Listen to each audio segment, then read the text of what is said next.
Ustedes lo conocen, es el coronel Antonio María Guevara, analista de seguridad y defensa, escritor, refugiado. Su más reciente trabajo, por cierto, es un libro que ustedes lo tienen ahí, se puede ver la carátula y que pueden conseguir en Amazon, El Enigma Pendiente. Ya le vamos a preguntar de qué enigma está pendiente. Y es coordinación de la Fundación Dos Pañuelos. Eso suena a pasodoble. ¿Qué es eso de dos pañuelos? Ese es un requerimiento fundamental en el proceso de formación de los cadetes militares en las 4 academias de formación. Y se llama Dos Ese, Pañuelos. sí, sí, te exigen que cargues en tu uniforme 2 pañuelos, un peine y un corta uñas. Y eso porque el corta uñas para cortarse las uñas, el Por peine para supuesto, pero los dos pañuelos, ¿por qué dos? la idea es que el cadete ande permanentemente impecable. Sí, pero ¿por qué dos pañueos? Bueno, precisamente por si falla uno y una dama. y Oye, ¿por una. qué dos peines y Por dos si. corta uñas? Por si falla uno. No, 2 pañuelos, un peine y un corta uña. Por eso, y me acaba de contestar que dos pañuelos por si falla uno, y por qué no por dos corta uñas. No, porque el pañuelo es susceptible de que alguna dama uno tenga que auxiliarla con el pañuelo, y entonces, bueno, está bien. Pero esa es parte de la tradición de la formación del cadete. Entendemos. Bueno, lo cierto es que los escritos de Antonio Guevara son realmente bien interesantes. Ustedes los pueden seguir, ahí tienen la dirección para seguirlo. Y las noticias sobre los enfrentamientos en la frontera, la huida de venezolanos, más de 3.000 venezolanos huyeron a Colombia por los enfrentamientos entre elementos de las FARC y elementos de las Fuerzas Armadas Nacionales o lo que queda de ellas. Hay inclusive las FARC destruyeron una aduana del narcorrégimen y además atacaron con explosivos el edificio del CENIAT de Apure. ¿Cómo es eso de que la Fuerza Armada involucionaria se está enfrentando a sus aliados de las FARC para que me digan para que él nos explique de qué se trata? Y además, para colmo, acaban de sacar y grabar un video. Vamos a escuchar el video. Este es el video de parte o elementos de la FARC. Invitamos a toda la población venezolana a que no abandonen su país. Rechazamos el ataque discriminado del ejército venezolano contra la población civil, violando los derechos humanos de las personas.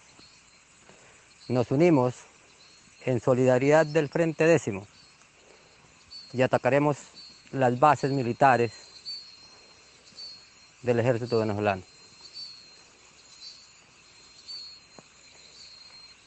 Hay un cúmulo de generales corruptos, vendidos,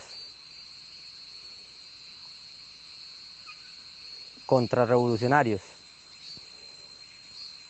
que están masacrando el pueblo venezolano.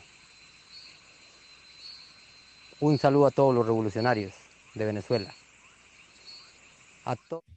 Bienvenido, coronel. ¿Qué está pasando? Porque mucha gente inclusive hasta está, algunos de ellos emocionados, por fin salen y cambian la política, y en lugar de acoger a la FARC y a los narcos de la FARC, los terroristas de la FARC, entonces los están rechazando. ¿Qué es lo que realmente pasa? Porque tengo entendido que eso no es lo que está pasando.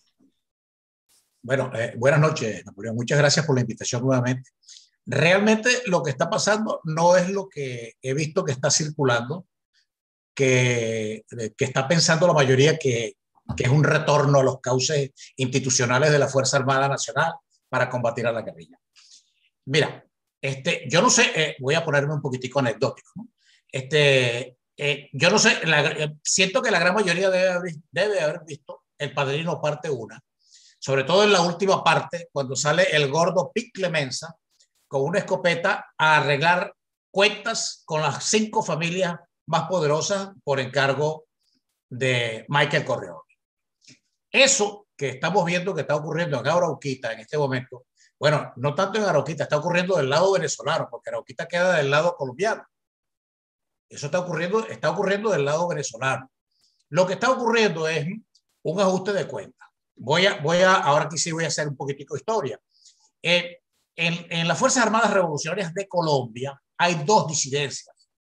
Hay una primera disidencia que se desprendió antes de los acuerdos firmados en La Habana, antes de 2016, que está encabezada por Gentil Duarte, alias Gentil Duarte.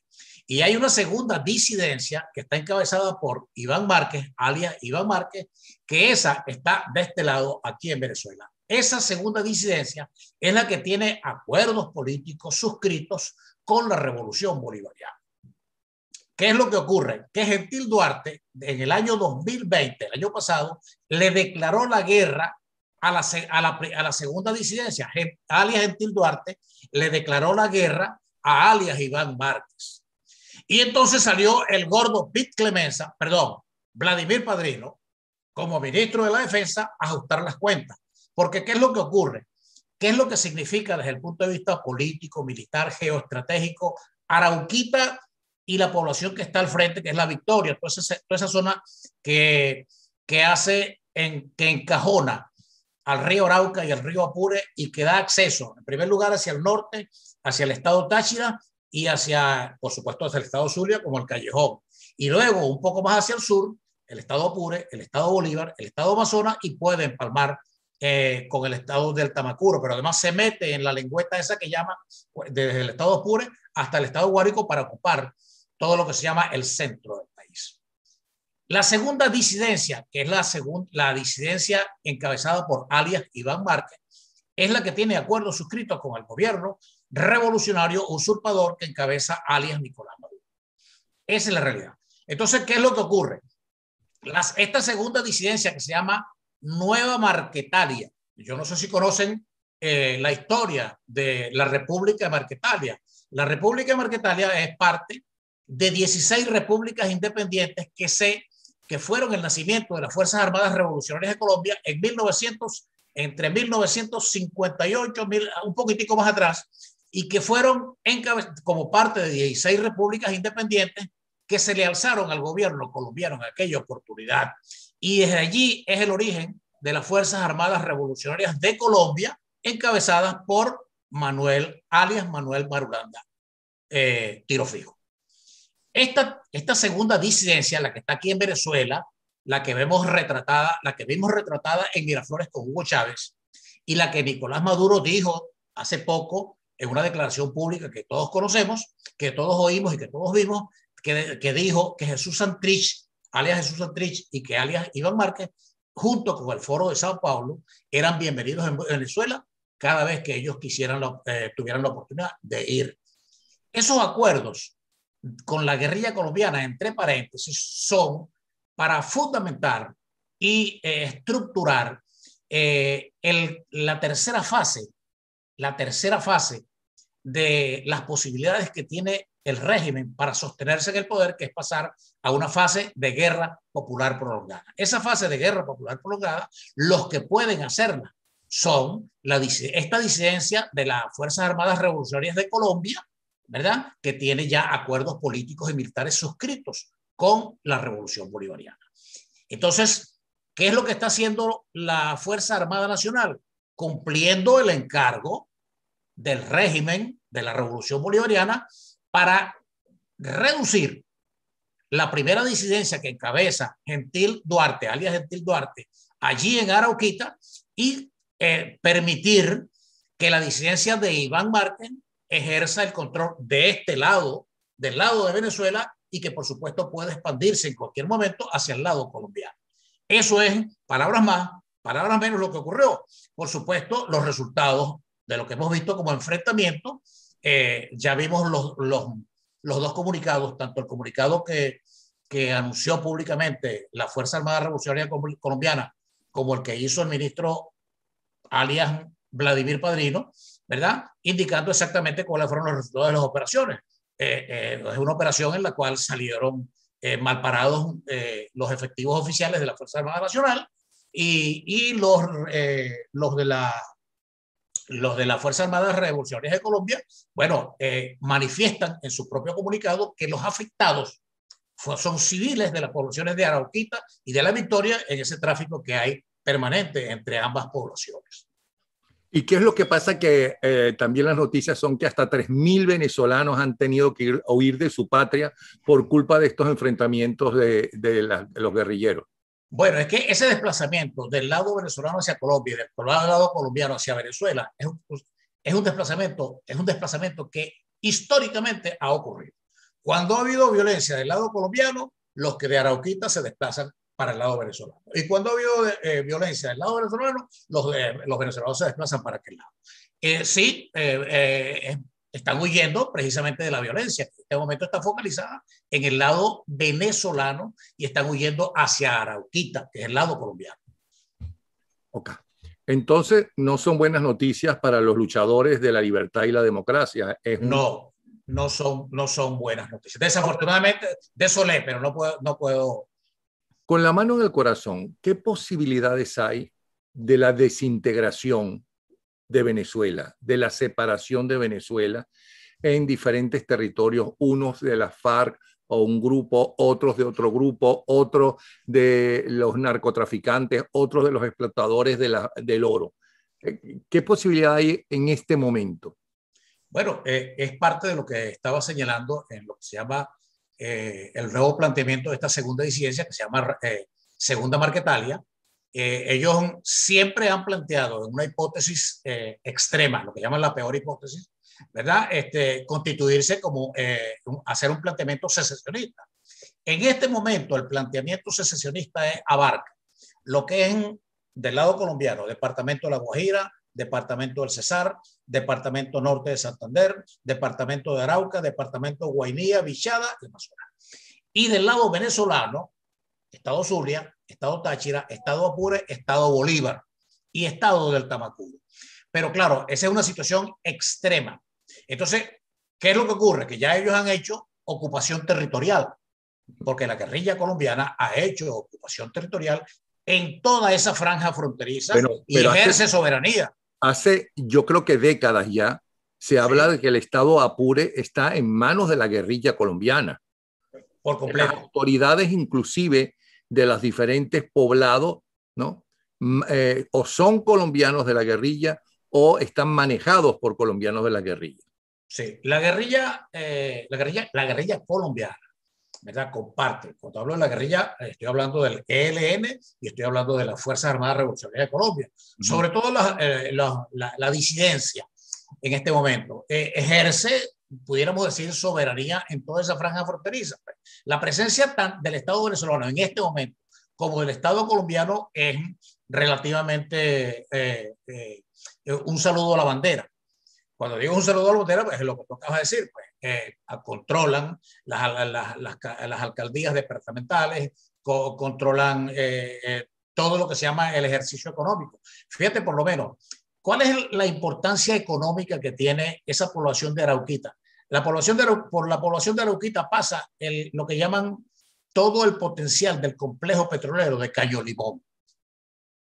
Entonces, pues, por supuesto, lo que son alcabalas, peajes, impuestos que pone la guerrilla, tanto para los sectores agrícolas como para los sectores petroleros, eso representa un caudal en términos de dinero bien importante, más allá de la importancia geoestratégica de la ubicación para ambos sectores de esa zona que prácticamente permite el acceso directo del lado colombiano para Venezuela hasta el estado Apure y del estado Apure a la lengüeta que se va directa hasta el estado Guárico para ocupar todo lo que se llama el centro del país. Eso, en términos de secesionismo, es un respetable planteamiento, pues, sobre todo en términos de lo que se llama ocupación territorial.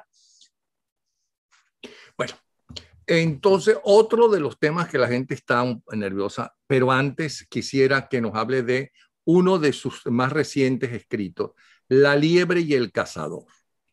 ¿Cómo no le dieron importancia, empezando por Carlos Andrés Pérez como presidente, ¿okay? Pero inclusive desde antes, importancia a ese movimiento que representaba Hugo Chávez y demás? Pienso que nos hable un poquito de eso para luego me responda si lo que está pasando ahora con una posible desintegración de Venezuela en manos de una parte del ELN, otra parte de un grupo de la FARC, otra parte del otro grupo de la FARC, otra parte directamente ya de los narcotraficantes, ¿no? Exclusivamente, otra parte para los que están llevándose el oro.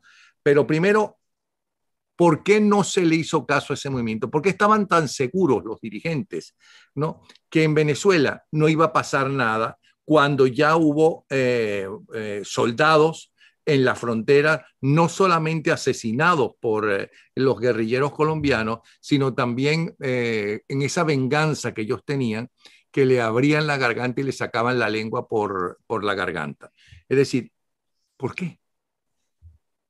Bueno, la historia de la subestimación al potencial de la revolución cubana del lado venezolano es parte de, es una responsabilidad compartida entre sectores políticos y sectores militares. El proceso subversivo en Venezuela fue derrotado desde la implementación de los teatros de operaciones, los 5 teatros de operaciones que se activaron en 1964 hasta que se desactivaron en 1974. Nosotros en las Fuerzas Armadas vivimos de la gloria de haber derrotado a la guerrilla, a la guerrilla castrocomunista en Venezuela. Vivimos de esa gloria y con esa gloria prácticamente hubo una distracción del proceso conspirativo hacia lo interno de las Fuerzas Armadas que se expresó en 1962 con el porteñazo, con el carupanazo, con el barcelonazo y con todas las conspiraciones que se descubrieron a lo largo de todo el proceso de desarrollo democrático. Pero es que desde la época de Wolfgang Larrazábal y ese gobierno de transición ya hubo conatos de alzamientos y golpes de Estado fracasados, pero golpes de Estado. Claro, pero lo que pasa es que los de la época de Wolfgang Larrazábal y digamos unos 2 años posteriores, hasta que fue detenido el general Castro León, que fue uno de los ministros de la Defensa, esa época fueron conspiraciones con una marcada tendencia del régimen anterior, del régimen perjimenista. Allí no había todavía contaminación del castrocomunismo. Eso arrancó prácticamente... Eran de derecha, eran movimientos... Eran conspiraciones prácticamente de derecha. Las conspiraciones que se montaron a partir de 1962 fueron conspiraciones de izquierda y alentadas desde La Habana. Y financiadas. Y alentadas, financiadas, inducidas y adiestradas desde La Habana. Porque Rusia no lo podía hacer, la Unión Soviética, directamente por los acuerdos de Yalta con el fin de la Segunda Guerra Mundial. Este era un sector cuya influencia era de los Estados Unidos, igual que parte de Europa o la mitad de Europa y África. Por supuesto, eso es correcto. Pero además, uno de los...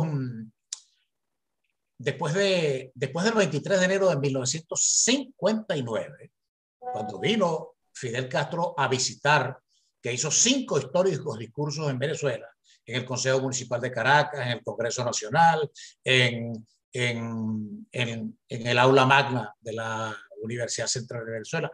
No recuerdo, creo que en el silencio también dio otro, y creo que bajándose del avión, cuando le robaron la pistola, por cierto, allí en Maiquetía, también dio otro discurso. Entonces, esa época romántica de la gran mayoría de los estudiantes universitarios de la Universidad Central, que quedaron marcados y enamorados de Fidel Castro, esa época marcó precisamente la tendencia hacia dónde se iba a orientar. Porque cada quien quiso montar allá en Venezuela, su propia y personal sierra maestra, y ya veía bajándose entonces, ¿de dónde? De alguna de esas montañas para entrar directamente encargado en un jeep en Caracas para montar la propia revolución en Venezuela. Eso es historia, eso no lo estoy inventando yo, pero eso es historia. Pero tengo entendido, ahora es que lo acabo de descubrir, pero eso era, bueno, yo era muy pequeño cuando eso, ni me interesaba más titulares que las comiquitas que se vendían por la edad. Tengo entendido que muy pronto, cuando la dirigencia del Partido Comunista de Venezuela pidió que bajaran esos guerrilleros, porque además los dirigentes no estaban de acuerdo, los viejos dirigentes y fundadores Sí, no estuvieron nunca de acuerdo con la guerrilla, sino los jóvenes. Hubo un enfrentamiento abierto con Fidel Castro. sí, la vieja dirigencia. Lo que, por cierto, la izquierda europea nunca tuvo, porque alabaron y babosearon y adularon a Fidel Castro hasta ahora.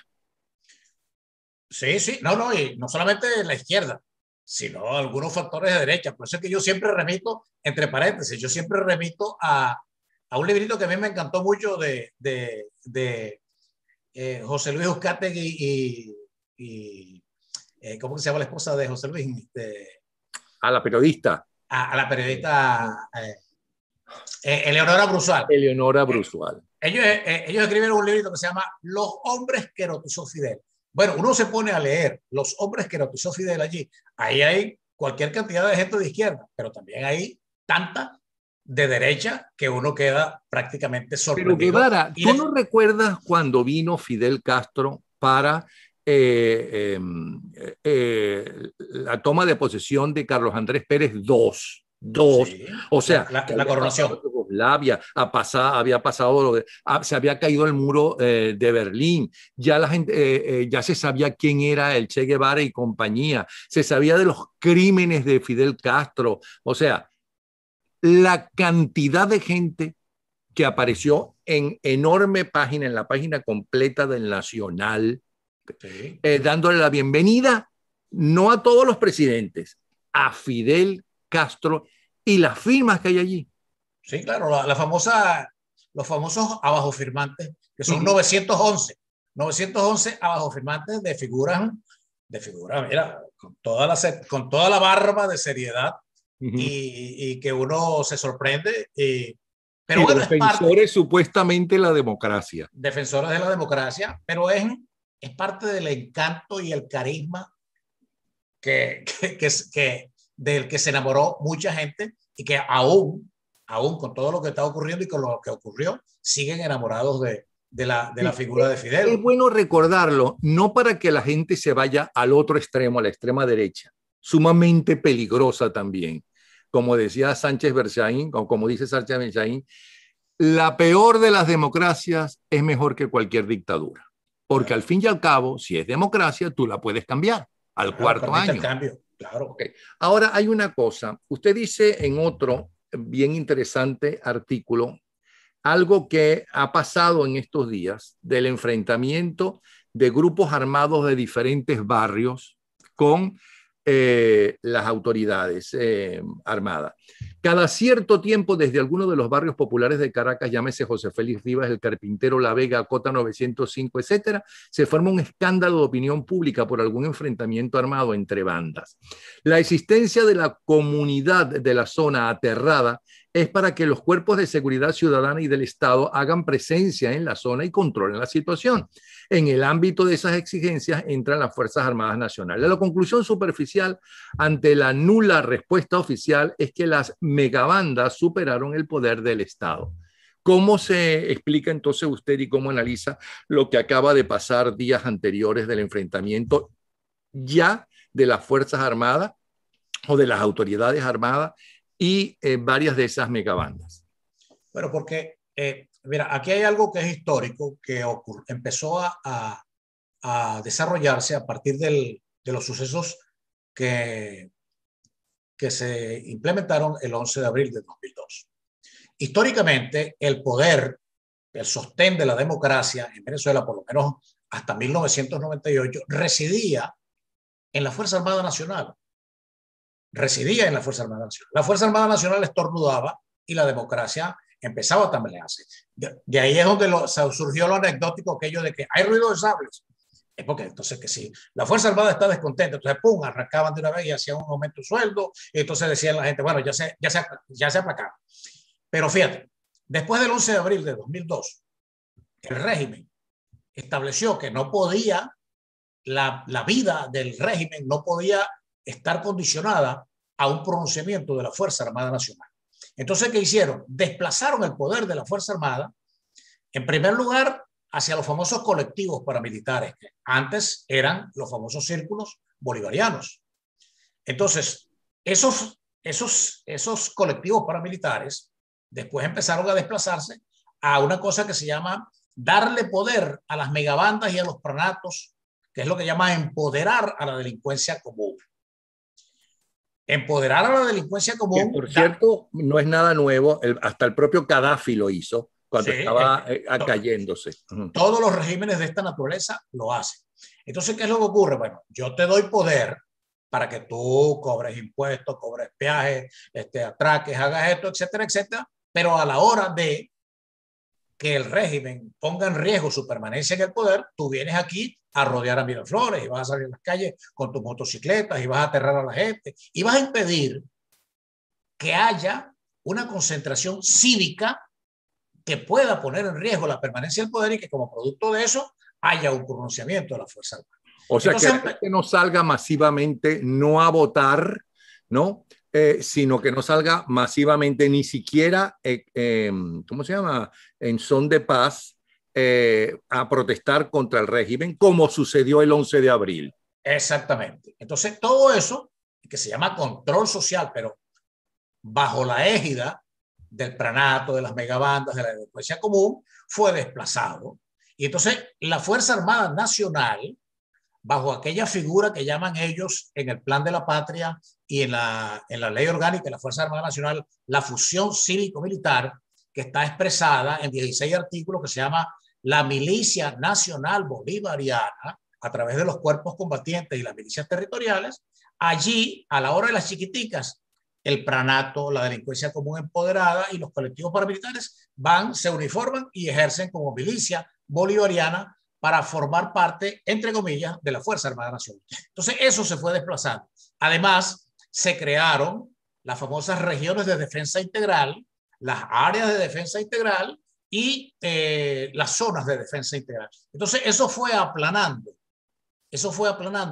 la línea de mando, vamos a decir así, y el poder que tenía anteriormente un general de brigada o un general de división, comandante de una brigada, comandante de una división o comandante de una guarnición que podía movilizarlos a través del plan, un plan que se llamaba Soberanía y que en Caracas se llamaba Plan Ávila. Eso fue reemplazado por un famoso plan que ahora lo llaman el Plan de Operaciones Zamora. Ese plan de operaciones participan lo que ellos llaman el poder popular, gente de las misiones, los patriotas cooperantes, las unidades de batalla Bolívar Chávez, todo aquel que está registrado en el poder popular o que recibe algún estipendio como parte del poder popular a través de las misiones o de lo que sea, ese encaja allí y es llamado para defender la nación. Aunque sea poniéndole la piedra a los vecinos, pero participa. Eso se llama, Napoleón, organización. Y eso está encuadrado en una cosa que se llama un plan para precisamente mantenerse en el poder, que quienes mantienen el poder al régimen, esa gente que se moviliza permanente y de manera organizada cada vez que algún jefe de cuadra, algún jefe de organización los convoca. Pero además, en caso tal de que sean desalojados del poder, ellos tienen planes para recuperarlo inmediatamente. Eso lo hacen los colectivos paramilitares, los planes y las megabandas organizadas. Si ellos pasan a una tercera fase, que es que sean desalojados del poder con un tiempo un poquitico más larga, entonces pasan a una etapa que se llama la Guerra Popular Prolongada. Entonces es donde se activa el famoso secesionismo a través de la guerrilla colombiana dispersa, dispuesta, lista para desplegada, lista para maniobrar a lo largo de esa franja fronteriza, en primer lugar, que va desde el norte a través del departamento Guajira, Cesar, norte de Santander, Arauca, Bichada, Guainía, y del lado venezolano, Zulia, Táchira, Apure, la lengüeta del estado Guárico, a Bolívar, el delta Macuro y Amazonas. Entonces, para eso, en la oposición, desafortunadamente, no se ha establecido un plan, porque hemos sentido que simplemente con asistir a unas elecciones nosotros podemos garantizar el cambio político en nuestro país. Ellos están preparados para permanecer ad eternum en el ejercicio del poder. ¿Y cuál es la salida? ¿Tiene salida el país? El país tiene salida. más allá de la que coloquialmente mencionamos. Pero este es un proceso en el cual el sector político tiene una responsabilidad de abrir los ojos e incorporar a todos los sectores del país en términos de eso que se llama la unidad, para de cara a eso buscar una salida viable. Y la salida viable no es la que constitucionalmente nosotros mercadeamos como una salida pacífica, constitucional, electoral e institucional. Es que constitucionalmente tenemos la obligación de defender el país, ya sea pacífica o no pacíficamente. Claro. Está en la Constitución, ¿no? Y también está, por cierto, creo que era Santo Tomás de Aquino, era quien decía. Sí, Santo Tomás de Aquino que decía, él decía algo, bueno, te cedo la palabra allí. No, dígalo usted, porque yo religioso no soy muy religioso, que digamos, pero tengo entendido que él también. Sí, hablaba del tiranicidio. Sí, del tiranicidio. Bueno, ¿y cuál es el enigma? Entonces, sí habría salida, pero no ha habido salida todavía porque tenemos que entender que le está echando la culpa a la dirigencia. Bueno, lo que se aspira en una situación normal es que la etapa de la transición sea, en primer lugar, organizada, orquestada, planificada. Pero antes de la transición se necesita que caiga el régimen, que salgan los narcodictadores. No van a salir. No van a salir como aspiramos que todos que salgan. Bueno, estamos cansados del ejercicio del poder. No van a salir así. ¿Cómo salen? Por la fuerza.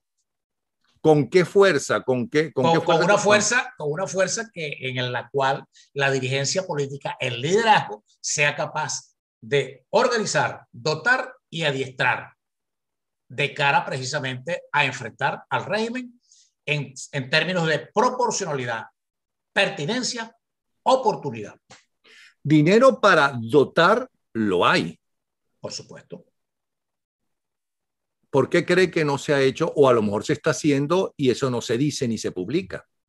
Bueno, yo abrigo mis reservas en ese particular de que eso se esté haciendo de cara a lo que aspira, porque los dos esquemas más viables, el esquema de la intervención militar bajo el criterio de una coalición armada internacional, ese criterio por algunos de los principales líderes de la oposición ha sido descartado. Y el otro criterio, que es de el proceso de la asistencia, también, que la única que lo ha manifestado, la única que lo ha solicitado y lo ha planteado públicamente, que es María Corina Machado. Sin embargo, en ambos es el ejercicio de la fuerza. En ambos es el ejercicio, en términos de lo que decía anteriormente, el ejercicio de la fuerza en términos de oportunidad, pertinencia y proporcionalidad. Para defender, porque eso está contemplado en la Constitución Nacional, de que tanto el hombre armado como el no armado, formando parte de la Fuerza Armada Nacional, tienen un ejercicio de corresponsabilidad en la defensa de la nación. Estamos hablando de defender nuestras tradiciones históricas, políticas y culturales que hemos arrastrado desde el mismo 1830 que nos separamos de la Gran Colombia. ¿Y por qué cree que grupos de la oposición, ¿no?, con nombres muy destacados y que han recibido anteriormente gran apoyo, no están de acuerdo que esa es la salida, que la salida no es una salida militar, o es que no hay posibilidades y no quieren engañar a la gente?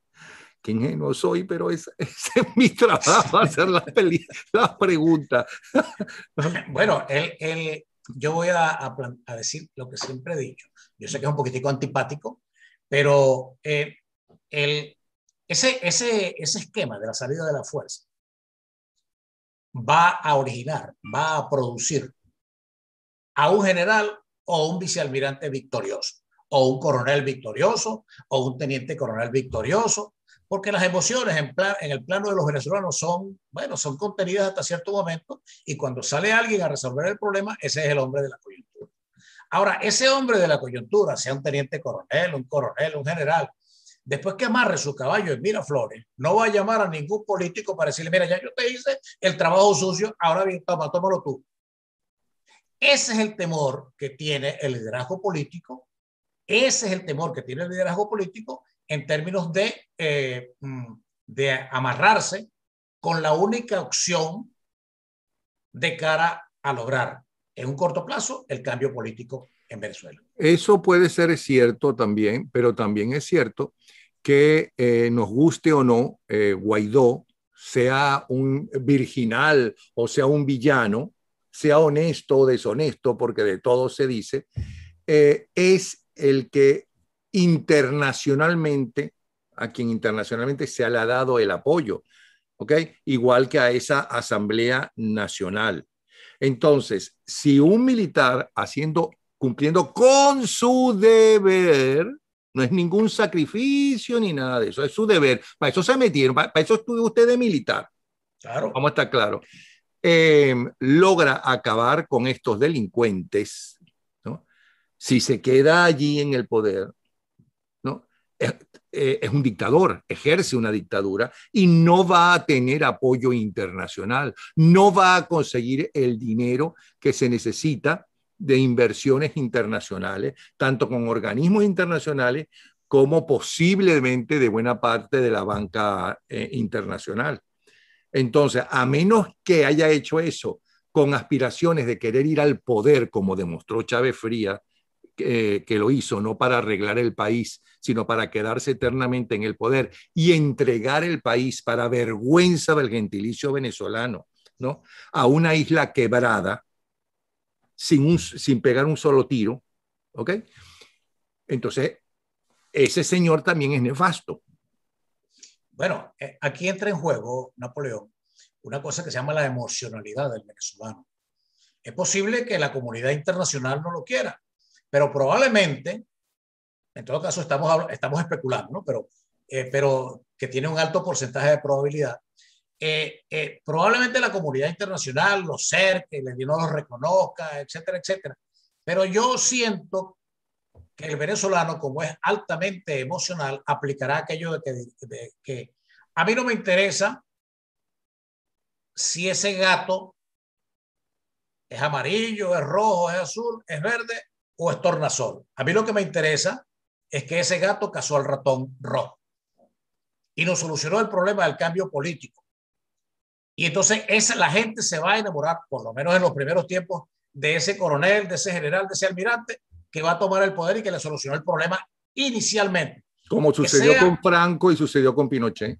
Exactamente. Entonces, la emocionalidad va a privar mucho. En todo caso, estamos hablando de unos supuestos. Perdón, y como sucedió con Pérez Jiménez también. También, sí, claro. Y estamos hablando de unos supuestos de por qué el liderazgo político no proporciona la suficiente confianza para que abrocharse con el sector militar para bueno, pero es que ya no existen militares como López Contreras o como Medina. López Contreras heredó una férrea dictadura, la heredó.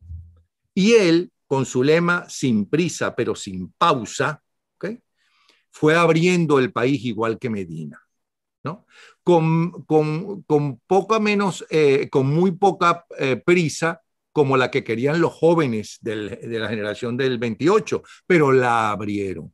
Lo mismo que hizo hoy en desgracia el rey de España, que heredó una dictadura bien amarrada, muy bien amarrada, ¿no? Y fue abriendo España hacia la democracia, porque aquí no puede existir esos militares. Ahí estaba Wolfgang Larrazábal y todos los militares, ¿no? Con la salida de Marcos Pérez Jiménez, pudieron haber continuado con el pretexto de un gobierno de transición, una dictadura, y no lo hicieron, porque ahora sí, porque ahora cualquiera que cumpla con su obligación constitucional. Yo no soy maestro, ni enfermero, ni estudié para ser doctor, porque de verdad la sangre, ¿no? Me marea ver sangre, ¿ok? No estudié para militar, ¿ok? Porque no me gustan las armas, pero quien estudia para maestro le tiene que gustar o por lo menos llevarse bien con los alumnos. quien estudia paramilitar como usted, ¿ok? No le debe tener miedo a las armas. No debe ser un cobarde para empezar. Ese es el deber ser. Sí. Entonces, perdón. Ese es el deber ser. Sí, entonces, ¿por qué hay que pensar siempre que ese militar que va a cumplir con su deber, con su juramento y con la Constitución, se va a convertir, si llega al poder, en un dictador y no empezar a encauzar el país en esa mismísima transición, ¿no? Por los caminos civilizados, normales y corrientes y democráticos? Bueno, está excelente el ejemplo que pusiste de López Contreras, porque todo eso que acabas de señalar que hizo López Contreras lo empezó a hacer después del 17 de diciembre de 1935, cuando murió Gómez. Pero antes, él formaba parte del régimen de Juan Vicente Gómez. Y él se le pudiera haber endilgado, señalado como un férreo defensor de la dictadura de Juan Vicente Gómez hasta el 17 de diciembre de 1935. Igual que Wolfgang Larrazábal con Pérez Jiménez. Igual, exactamente. Ahora, existe dentro de la Fuerza Armada Nacional en situación de actividad un hombre con ese perfil como estaba allí encuevado, encunetado Eleazar López Contreras hasta el 17 de diciembre de 1935. Bueno, mira, no se sabe.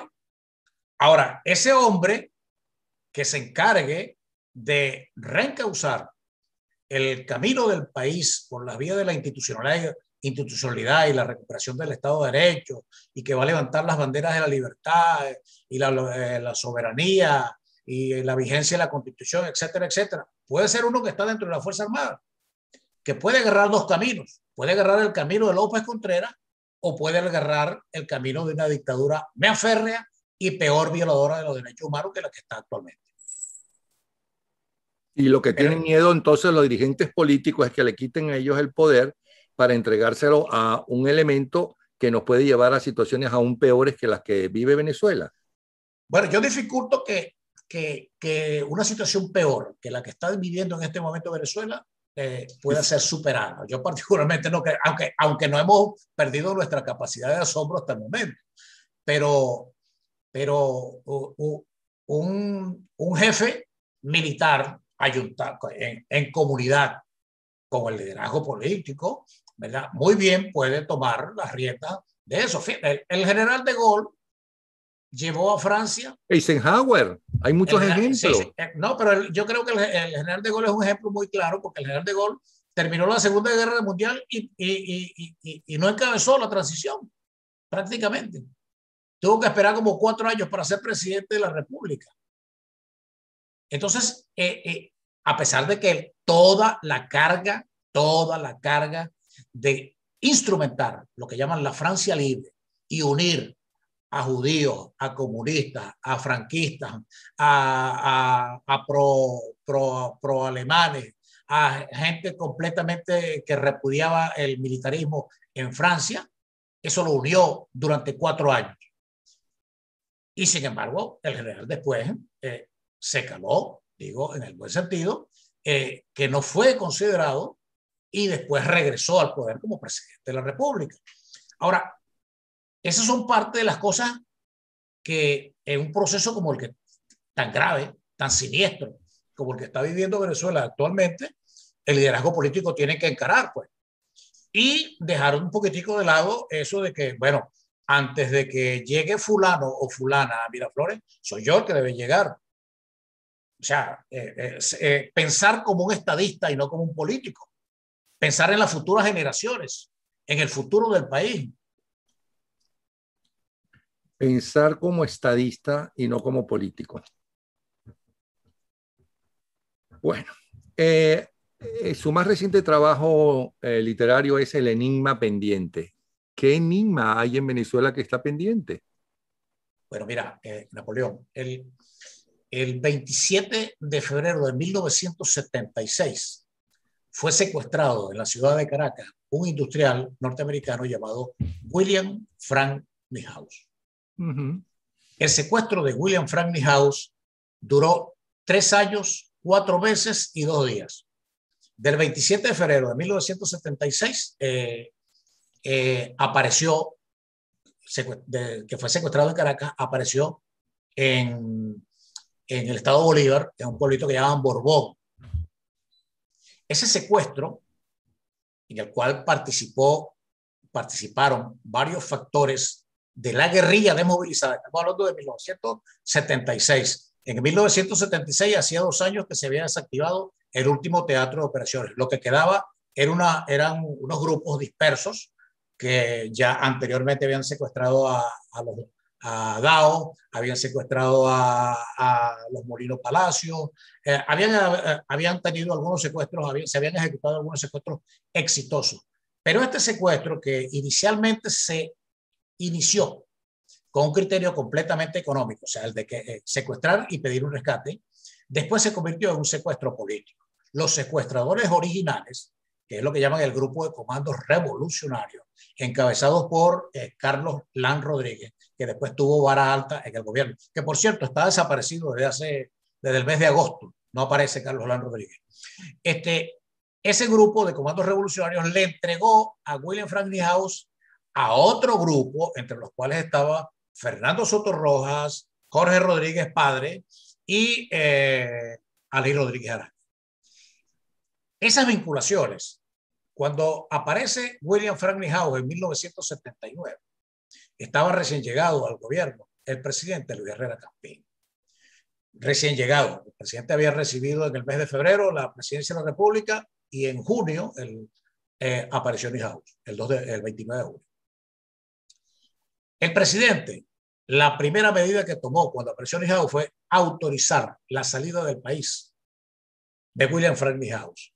Y William Franklin House no declaró ante el Tribunal Militar de Ciudad Bolívar todas las interioridades de su secuestro, todos los intríngulis de lo que había ocurrido durante 3 años, porque él ocurrió durante esos 3 años una suerte de síndrome de Estocolmo de aquí para allá y de allá para acá.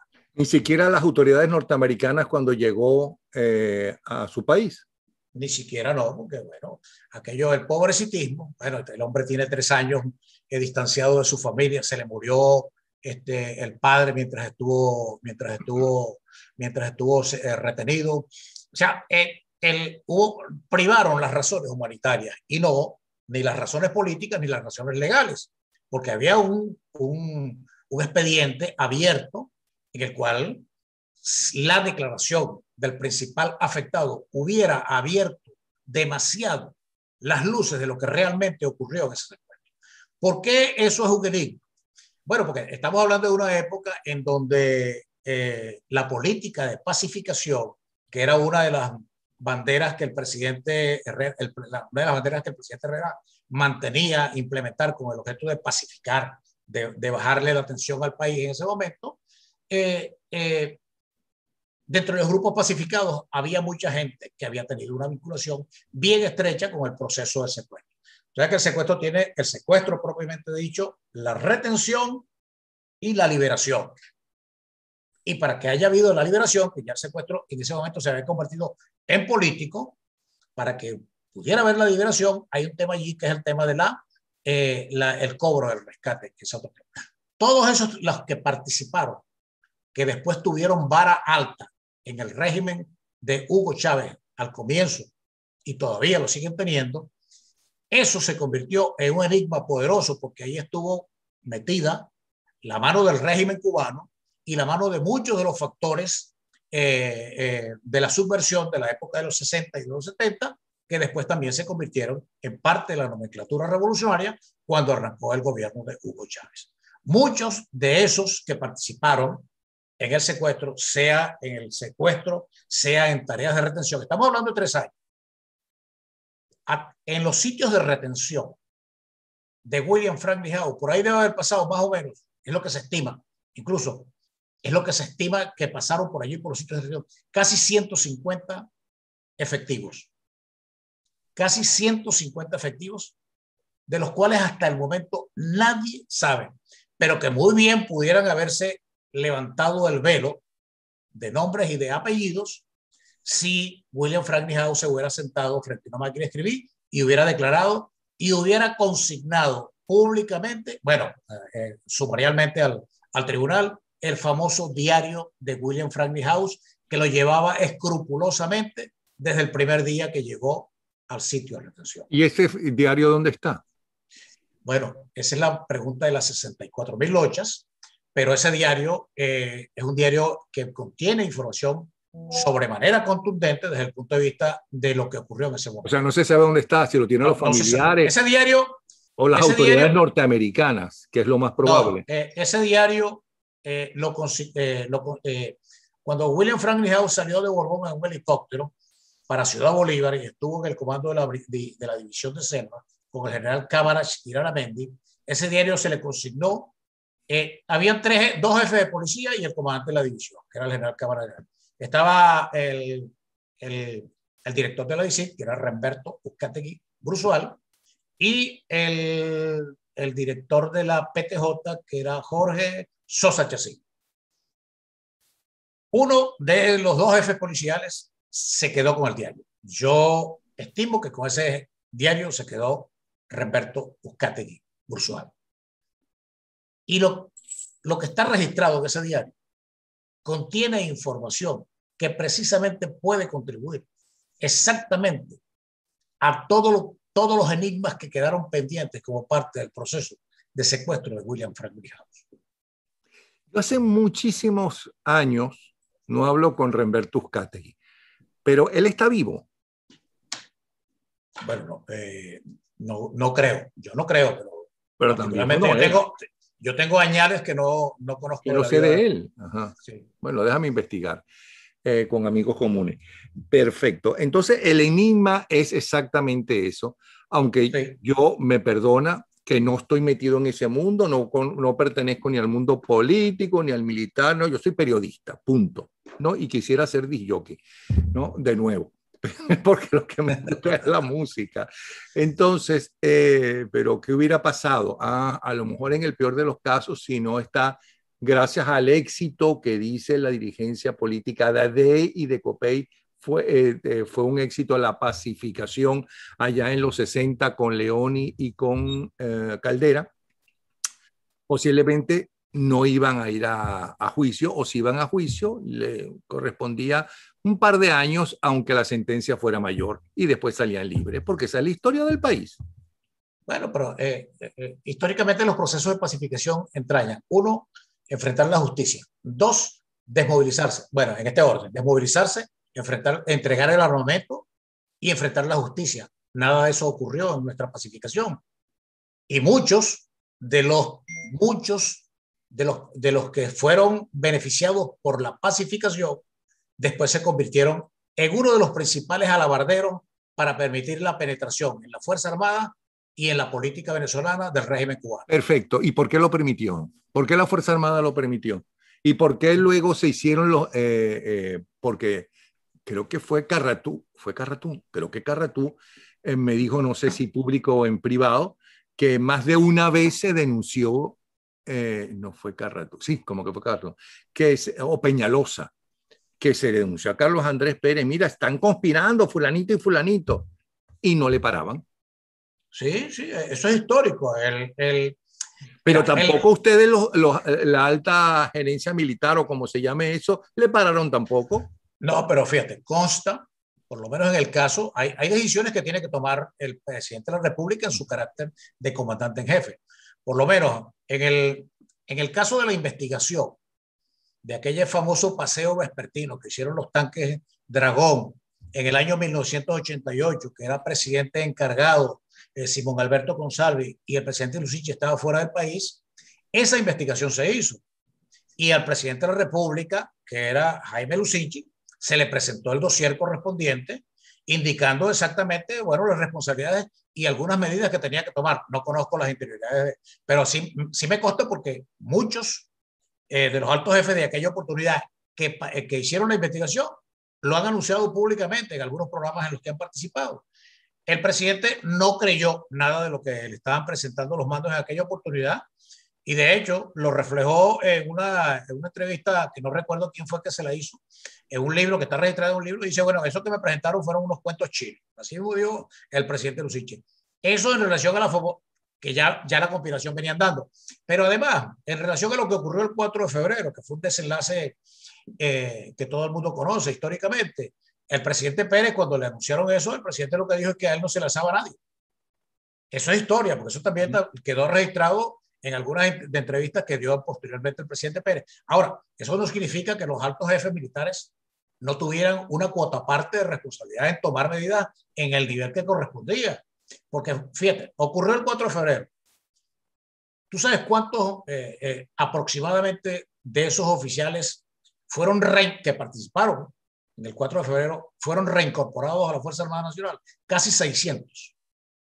Después, esos 600 que eran subtenientes, tenientes, etcétera, son los que son actualmente generales, altos jefes de la Fuerza Armada Nacional, y para ellos haber participado en el 4 de febrero, esa es una épica personal e institucional muy importante, la cual es difícil sacárselo de aquí. ¿Qué es lo que se imponía en aquella oportunidad? Y para eso no había necesidad de estarle pidiendo permiso al presidente de la República en su carácter de comandante en jefe. Simplemente separarlos del servicio activo. Separarlos del servicio. Bueno, pero a mí me dijo, frente a eso que está diciendo, que sería lo lógico que tenían que hacer, me dijo Rafael Caldera en privado que él, esa segunda vez que llega al poder, no tenía prácticamente poder, porque el poder lo tenía Acción Democrática en el Congreso, que lo estaba apoyando. Entonces, aunque no oficialmente, que él lo que trató de hacer, que su gran reto era que no hubiera otro golpe de Estado en esos 4 años hasta que se empezaba a enderezar el país, que se empezaban a solucionar los gravísimos problemas que para el 4 de febrero había en Venezuela y que justificaron para mucha gente el alzamiento de Chávez Frías y compañía. Y que además la información que se tenía es que había muchos más militares comprometidos en el alzamiento que los que salieron. O sea que todavía dentro de las Fuerzas Armadas había muchos militares comprometidos en ese alzamiento. ¿Qué piensa usted de eso? Que era la información que le dieron a Caldera. El tiempo se ha encargado de desmentir. El más rotundo mentis para el presidente Caldera de eso es lo que se ha desarrollado a lo largo del tiempo. En primer lugar, las causas que proporcionaron los líderes del 4 de febrero como argumento para alzarse, prácticamente las han reeditado en 22 años de revolución.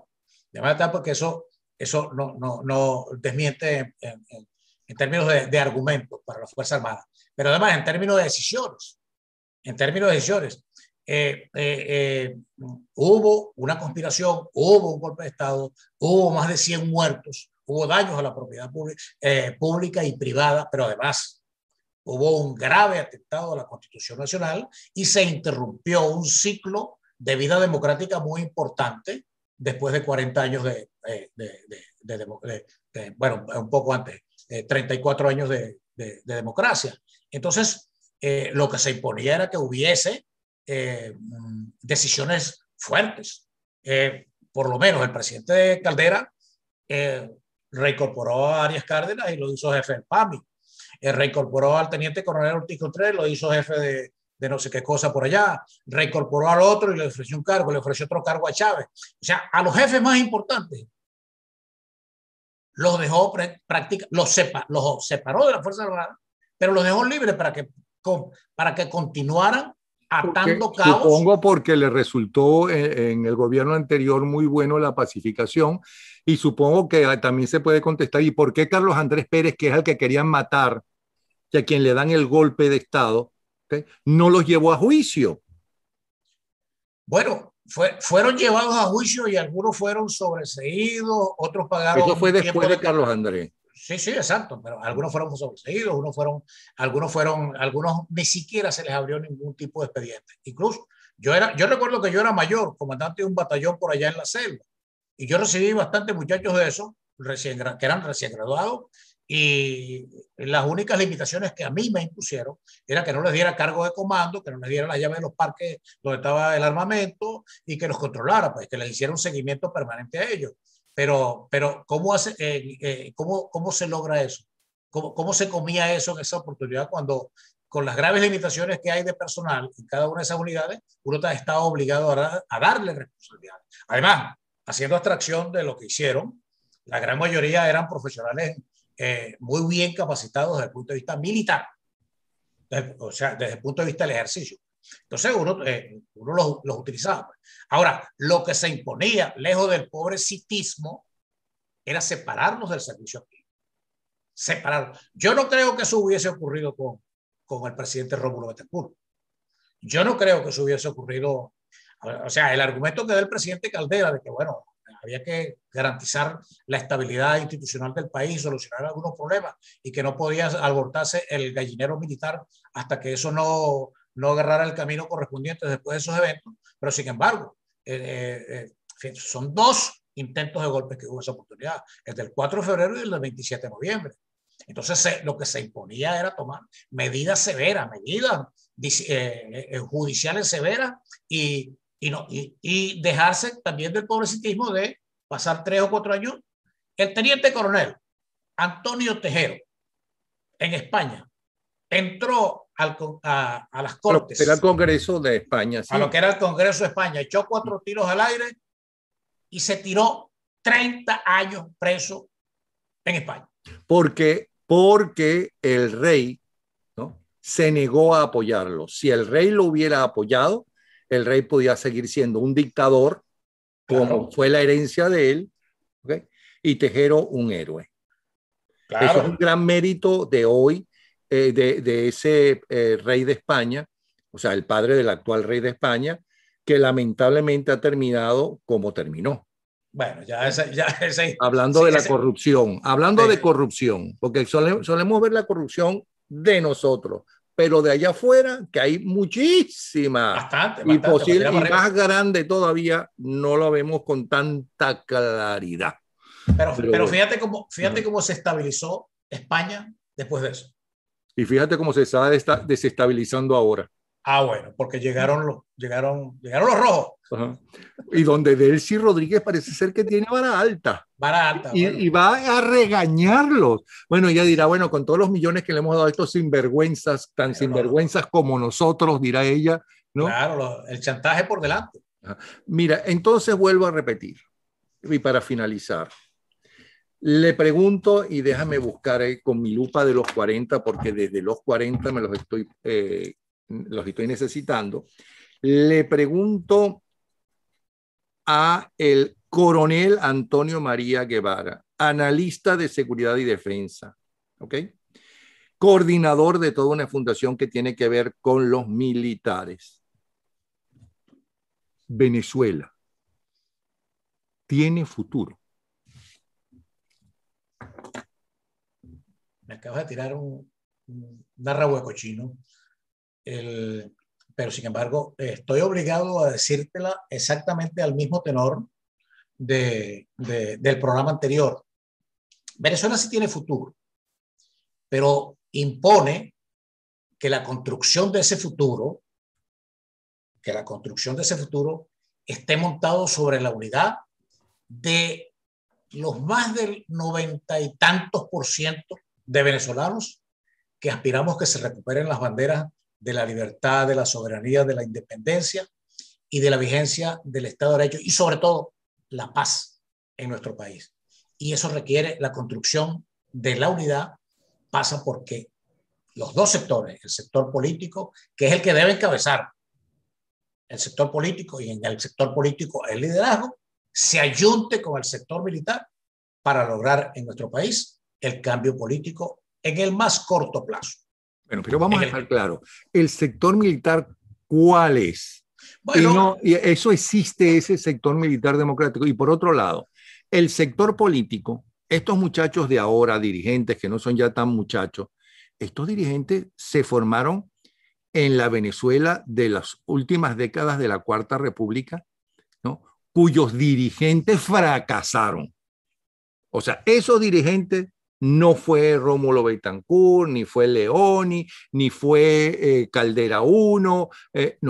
Eso que vino después, y digo que fracasaron porque empezó una crisis que no supieron resolver, Yo no estoy diciendo que lo hayan hecho pésimo, que sean unos vagabundos, no, sino que históricamente no supieron resolver una crisis que se fue agrandando cada vez más.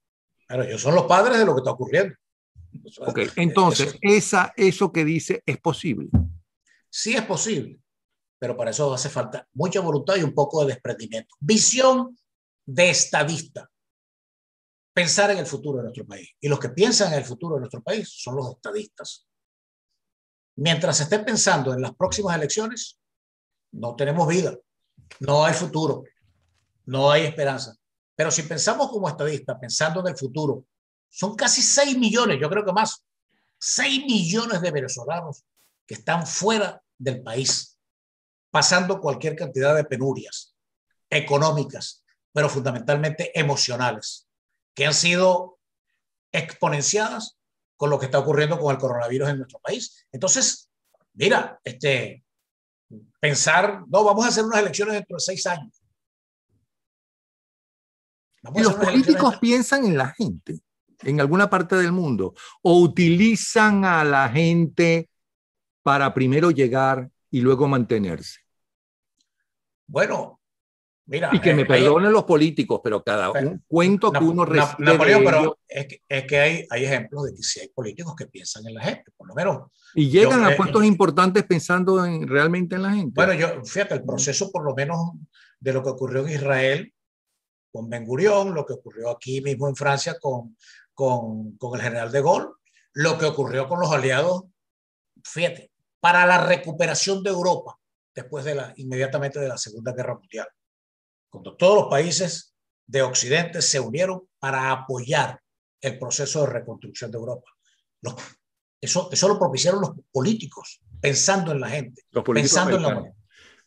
Fue un préstamo, es verdad. Otra cosa, primero mis preguntas son pensadas en gente que según me escriben, yo veo lo que están pensando. Hay gente que dice que lo que pasa es que los adecos y los copellanos, todos eran comunistas, que hasta Caldera era comunista. O sea, que Copey era de izquierda comunista, que todos son socialistas y que socialismo y comunismo es lo mismo. ¿Será por eso, ¿no?, que está eso, como usted llama en su libro, el enigma está pendiente, porque son cómplices? ¿Será por eso que no le pararon a Hugo Chávez porque son cómplices, porque todos son de izquierda? ¿Usted siente que todo eso es un complot, de que todos nuestros dirigentes son de izquierda, excepto María Corina, será? O a lo mejor la meten también en ese lío. ¿Siente eso realmente? Bueno, yo creo que el gran catalizador, Napoleón, de todo esto, de todo este barajuste que ha ocurrido antes de la llegada de Hugo Chávez, durante la presidencia de Hugo Chávez y en lo que va de revolución estos 22 años, ha sido el problema de que fuimos ricos, tuvimos bastante dinero y esa riqueza petrolera dio para corromper precisamente cualquier tipo de voluntades políticas que pudieran ir fácilmente, sin estudios, sin ideología y sin nada. Sin nada, sin nada. Bueno, es que estamos viendo fortunas prácticamente pertenecientes a las 1001 noches como derivación de la corrupción que ha habido en Venezuela. La fortuna que le atribuyen a Rafael Ramírez, antiguo zar de PDVSA, de Petrolero de Venezuela, es una cosa que los ceros no caben en una pantalla de un televisor. Las fortunas que se le atribuyeron al Tuerto Andrade, las fortunas que se le atribuyen al otro, a la hija de Chávez, a todo el mundo, o sea, de cualquiera puja y le sale un piano. Y le sale un piano. Y un piano bien costoso. Entonces, creo que era un general mexicano que decía, mira, nadie aguanta un disparo de $1 millón, $2 millones. Entonces, a eso nos referimos precisamente. Ahora, por supuesto, hay un grupito de enchufados de lado y lado que se han nutrido y se han aprovechado de lo que está ocurriendo en Venezuela, que están prácticamente raspando la olla y que no les interesa las penurias que están pasando los que están allá en Venezuela y mucho menos los que están por fuera.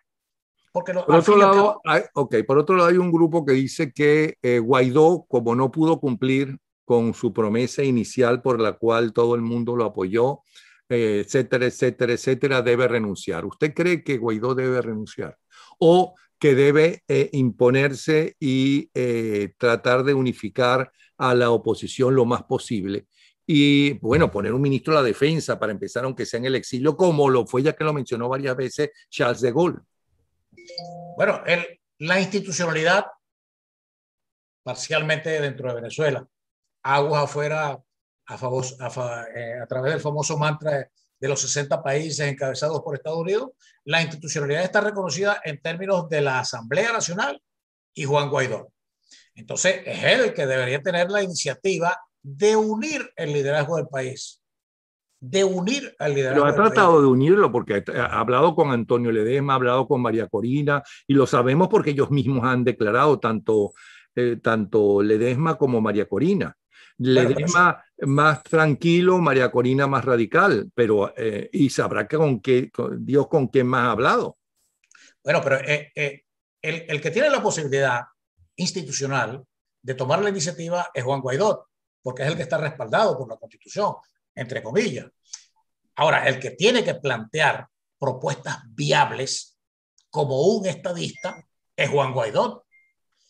Si estamos pensando en hacer propuestas de cara a unas elecciones de gobernador, unas elecciones de alcalde que no solucionan y que se convierten en paños fríos y que se convierten en una auténtica bombona de oxígeno para el régimen, el problema va a seguir vivito y coleando.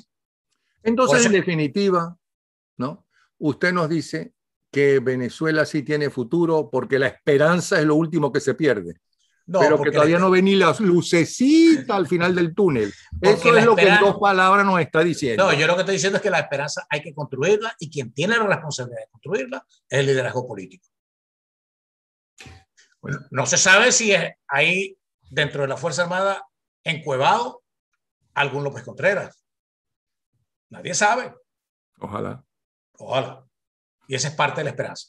Bueno, muchísimas gracias, coronel. Vuelvo a repetir, es el coronel Antonio María Guevara, analista de seguridad y defensa, escritor y, lógicamente, con esa forma de pensar, en un país donde hay una narcodictadura, que no es una dictadura, es peor que una dictadura. Una tiranía. Tiranía. Bueno, es una tiranía, es un cartel delincuencial global. Y que no son políticos. En Miraflores no hay políticos. Sí. Hay delincuentes, que es diferente. No es que hay políticos que son delincuentes, no, es que son delincuentes.